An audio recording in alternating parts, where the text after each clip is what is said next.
নমস্কার বন্ধুরা, কেমন আছেন আপনারা? আপনারা কি কখনো ছুরি বটির সাহায্য ছাড়াই বাঁধাকপি কুচি করে দেখেছেন? কাচের জারের মধ্যে আপনারা দেশলাই কাঠি দেবেন কিসের জন্য? তাছাড়াও আপনাদের কাছে শেয়ার করব কিভাবে আপনারা ছোট্ট সাইজের সূচের মধ্যে সুতো পরাবেন, ক্লিপের মধ্যে গার্ডার বাঁধবেন কিসের জন্য। চলুন দেখে নেওয়া যাক আজকের প্রথম টিপস। নিয়েছি বেশ কিছুটা মাছ আমাদের প্রত্যেকেরই বাড়িতে কম বেশি নিয়ে আসা হয়ে থাকে। তবে মাছটা রান্না করার আগে প্রত্যেকেই কিন্তু আমরা ভালো করে ধুয়ে পরিষ্কার করে নিই। তবে সমস্যা কি হয়, মাছ ধোয়ার পর দেখবেন আমাদের হাতে থেকে আঁচটে গন্ধ কিন্তু ছাড়তেই থাকে, যতই আমরা হাতে সাবান বা হ্যান্ড ওয়াশের ব্যবহার করি না কেন। তো সেক্ষেত্রে আপনারা একটা টিপস ফলো করতে পারেন। আপনাদের সাবান হ্যান্ড ওয়াশ কোনো কিছুরই প্রয়োজন হবে না। হাতটাকে ভালো করে জল দিয়ে ধুয়ে নেওয়ার পর সামান্য সর্ষের তেল হাতের মধ্যে খুব ভালোভাবে লাগিয়ে নেবেন। তারপর আরও একবার পরিষ্কার জল দিয়ে ধুয়ে দেবেন। দেখবেন হাতের যে আঁচটে গন্ধ থাকে সেটা সহজেই চলে যাবে। আশা করছি টিপসটা কাজে আসবে। ভালো লাগলে লাইক করবেন। এখন চলে যাচ্ছি পরবর্তী আমি টিপসে। এখানে নিয়েছি টমেটো। আমরা এমন বেশ কিছু রান্নাবান্না করে থাকি যেগুলোতে দেখবেন টমেটো পিউরির ব্যবহার করি। তবে টমেটো পিউরি যখন আমরা করি, টমেটোর খোসাটা কিন্তু সহজে আলাদা করতে পারি না। তাছাড়া অল্প পরিমাণে টমেটো পিউরির প্রয়োজন হলে সেক্ষেত্রে আমরা মিক্সার বা শিলনোড়ার ব্যবহার কেউই করি না। তো একটা গ্রেটার নিয়ে নেবেন, গ্রেটারের মধ্যে টমেটোটা দিয়ে আপনারা আলতো হাতে এইভাবে ঘষে নেবেন। দেখবেন সহজেই কিন্তু টমেটো পিউরিও হয়ে যাবে, আর খোসাটাও কিন্তু আপনারা আলাদা করে নিতে পারবেন। আশা করছি টিপসটা কাজে আসবে। ভালো লাগলে লাইক করবেন। এখন চলে যাচ্ছি পরবর্তী টিপসে। আমরা যখন প্রেসার কুকারে কোনো কিছু রান্নাবান্না করি, অনেক সময় দেখা যায় প্রেসার কুকারের সিটিটা কিন্তু পড়তেই চায় না। এতে করে কি হয়, রান্নাটাও ঠিকভাবে হয় না, গ্যাসের খরচও অনেকটাই হয়। তো আপনারা যখনই দেখবেন এই ধরনের সমস্যা হচ্ছে, সেক্ষেত্রে একটা টিপস আপনারা ফলো করতে পারেন। তো প্রেসার কুকারের ঢাকনাটাকে আমি প্রথমে খুলে নিয়েছি। এবার কি করবেন, যে সিটির জায়গাটা রয়েছে সেটাকেও খুলে নিতে হবে। নিয়ে নিচ্ছি এখানে আমি সর্ষের তেল। আপনারা চাইলে সাদা তেলেরও ব্যবহার করতে পারেন। সামান্য পরিমাণের যে সিটি লাগানো থাকে তার মধ্যে কিছুটা দিয়েছি, আর কিছুটা তেল আমি এইভাবে করে যে রাবারটা রয়েছে সেটাকে তুলে এভাবে ভালো করে একটু লাগিয়ে নেব। এবার প্রেসার কুকারের ঢাকনাটাকে আমি লাগিয়ে দিচ্ছি প্রেসার কুকারের মধ্যে। আর এখন দেখতেই পাচ্ছেন, আগে কিন্তু সিটিটা কোনোভাবে পড়ছিল না, এখন কিন্তু সুন্দরভাবে সিটিটা পড়তে শুরু করেছে। আশা করছি টিপসটা কাজে আসবে। ভালো লাগলে লাইক করবেন। এখন চলে যাচ্ছি পরবর্তী টিপসে। প্রত্যেকেরই বাড়িতে কিন্তু এই ধরনের ছোটোখাটো বিভিন্ন জিনিসপত্র রয়েছে, আর এই জিনিসগুলো যদি ঠিকভাবে গুছিয়ে রাখা না হয়, দেখবেন এদিক ওদিক থাকে, যখন প্রয়োজন হয় আমরা কিন্তু খুঁজে পাই না। তাছাড়াও যদি এদিক ওদিক থাকেও সেক্ষেত্রে দেখতেও বাজে লাগে। তো একটা টিপস আপনারা ফলো করতে পারেন। এখানে আমি নিয়েছি রাবার ব্যান্ড। রাবার ব্যান্ডটাকে কী করবেন, এই যে চায়ের ছাঁকনি বা গ্রেটার বা অন্যান্য যে জিনিসগুলো থাকে ছোটোখাটো, তার মধ্যে পরিয়ে গিটের মতো করে দেবেন। এতে কি হবে, দেখবেন আপনাদের হ্যাং করতে সুবিধা হবে। কেনই বা আপনারা এইভাবে করে রাবার ব্যান্ডগুলো পরাবেন? তো সবগুলোতেই কিন্তু আমি একইভাবে রাবার ব্যান্ডগুলো গিটের মতো দিয়ে পরিয়ে দিয়েছি। এবার আপনারা কি করবেন, এই সবগুলো একটা জায়গার মধ্যে আপনারা সেট করে নেবেন। আপনাদের কিচেনে বা দরজার পিছনে, কিচেনের যেখানে হ্যাং করার জায়গা থাকবে সেখানে যদি আপনারা একসাথে হ্যাং করে দেন, দেখবেন অনেকটা পরিমাণে জায়গার প্রয়োজন হবে না। একটা জায়গার মধ্যে আপনারা অনেকগুলো জিনিসপত্র রেখে দিতে পারবেন। এতে করে খুব কম জায়গার মধ্যে অনেকগুলো জিনিস থাকবে, তাছাড়াও দেখতেও ভালো লাগবে। যখন প্রয়োজন হবে এখান থেকে আপনারা বেরও করে নিতে পারবেন। আশা করছি টিপসটা কাজে আসবে। ভালো লাগলে লাইক করবেন। এখন চলে যাচ্ছি পরবর্তী টিপসে। আমি এখানে নিয়েছি কাঁচের জার। এই ধরনের যে জারগুলো থাকে, আমরা অনেকে দেখবেন আচার, জ্যাম, জেলি এই ধরনের জিনিস নিয়ে আসলে তার সাথে পেয়ে থাকি।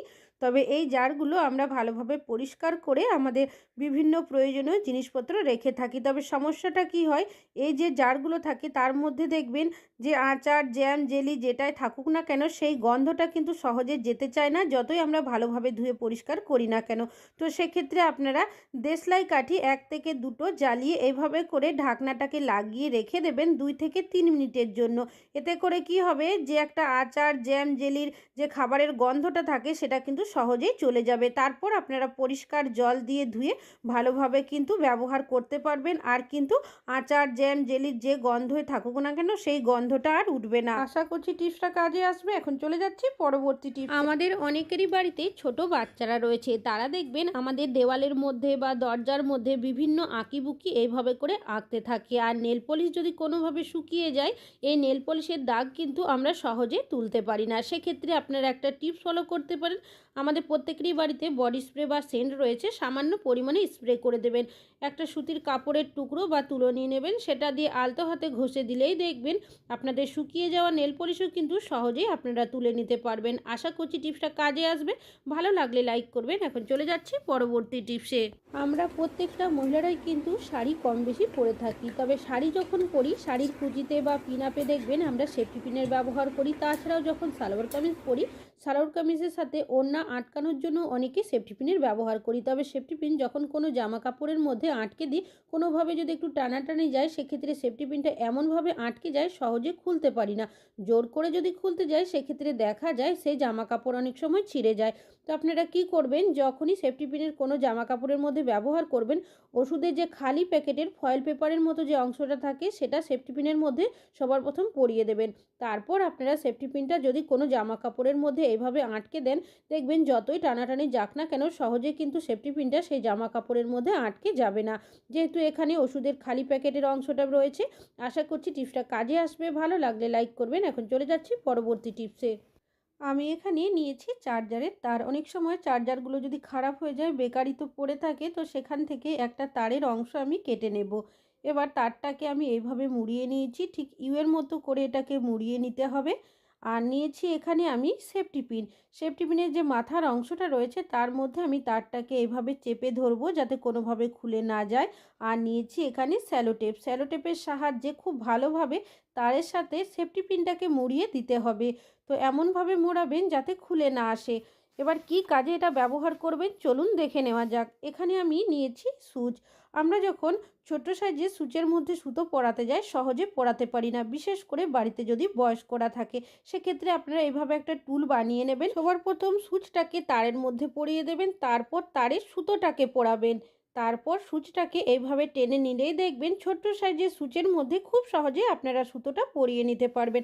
আশা করছি টিপসটা কাজে আসবে। ভালো লাগলে লাইক করবেন। এখন চলে যাচ্ছি পরবর্তী টিপস। ব্যবহার আমরা কিন্তু প্রত্যেকেই বাড়িতে করে থাকি, তবে সমস্যাটা কি হয়, হয়তো তালাগুলো অনেক সময় দেখা যায় বেশি দিন ব্যবহার করা হয় না, তবু দেখা যায় কোনোভাবে যদি তালার ভেতরে জং বা মরচে পড়ে যায়, সেক্ষেত্রে দেখা যায় সহজে তালাটা আমরা লাগাতেও পারি না আর খুলতেও পারি না। তখন বাজার থেকে নতুন তালা কিনে নিয়ে আসতে হয়। এই ধরনের সমস্যা হলে সামান্য পরিমাণে সর্ষের তেল দিয়ে দেবেন। অবশ্যই এখানে সর্ষের তেলেরই ব্যবহার করার চেষ্টা করবেন।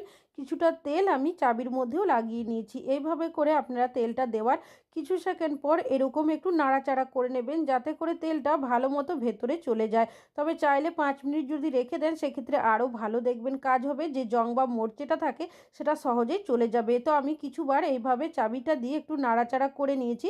আর দেখতেই পাচ্ছেন আগে কিন্তু তালাটা আমি লাগাতেও পারছিলাম না, খুলতেও পারছিলাম না।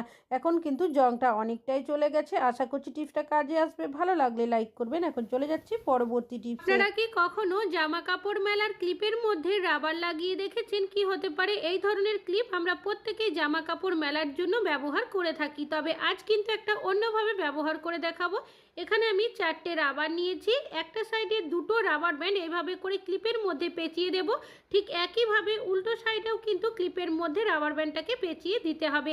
কি কাজে এটা ব্যবহার করবেন চলুন দেখে নেওয়া যাক। এখানে নিয়েছি চামচ, দুটো একই মাপের চামচ নেওয়ার চেষ্টা করবেন। যেখানে রাবার ব্যান্ডটা আটকে দিয়েছি তার মধ্যে চামচটাকে এইভাবে করে ঢুকিয়ে সেট করে দিতে হবে।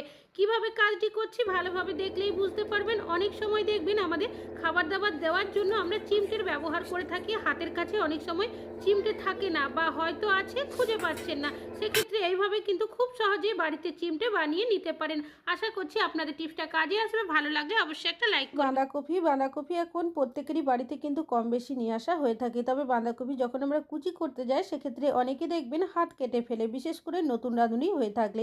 সেক্ষেত্রে আপনারা ছুরি বটির সাহায্য ছাড়াই কিভাবে বাঁধাকপি কুচি করবেন। এখানে একটা গ্লাস নিয়েছি, অবশ্যই যে গ্লাসের কোনো বর্ডার থাকবে না সেই গ্লাসই নেবেন, কেন কি এই বর্ডার ছাড়া গ্লাসগুলো অনেকটাই ধারালো হয়ে থাকে। এবং বাঁধাকপিটা একটা হাতের সাহায্যে চেপে ধরবেন, অন্য হাতের সাহায্যে আপনারা গ্লাসটাকে এভাবে ধরে যদি আপনারা বাঁধাকপিটা কুচি করেন, দেখবেন বাঁধাকপিটা কিন্তু সুন্দরভাবে কুচি করে নিতে পারবেন। তাছাড়াও এইভাবে যদি আমরা গ্লাসের ব্যবহার ব্যবহার করি আমাদের কিন্তু হাত কেটে যাওয়ারও সম্ভাবনা থাকবে না। দেখতেই পাচ্ছেন কতটা সুন্দর বাঁধাকপিটা কুচি হয়েছে। তবে আমি এইভাবে বাঁধাকপি কুচি করছি বলেই যে আপনাদেরও কুচি করতে হবে তা কিন্তু নয়। যদি আপনাদের প্রয়োজন হয় সেক্ষেত্রে আপনারা এই টিপসটা ফলো করতে পারেন। আশা করছি আপনাদের টিপসটা কাজে আসবে। ভালো লাগলে লাইক করবেন। আজকে এখানেই শেষ করছি।